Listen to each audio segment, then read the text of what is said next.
My name is Theo Boer. I am a professor of ethics, especially healthcare ethics, at the universities of Kampen and Groningen. My specialty is end-of-life decisions. I served on a euthanasia review committee for almost 10 years, 2005 through 2014.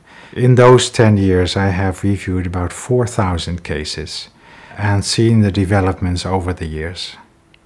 And I had increasingly these feelings that I saw patients where I thought, wouldn't there have been another solution?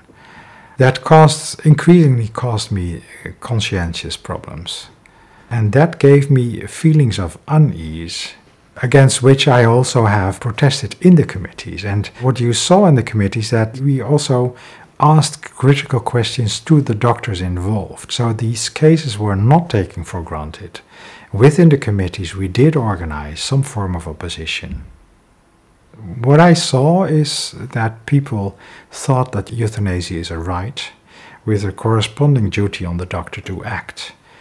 Where my problem starts is when society, in the form of a law, a politics, starts to facilitate this killing of oneself.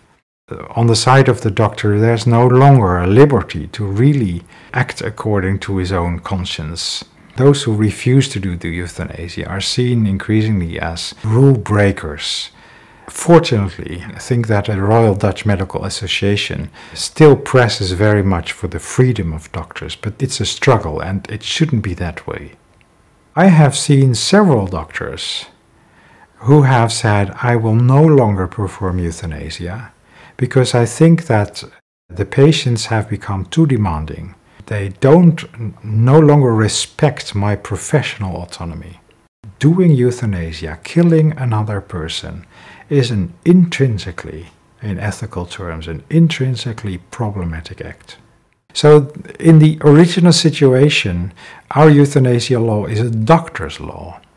But in the past decade or so, it has become interpreted as a patient's law, where the patient exerts his autonomy on the doctor's behavior.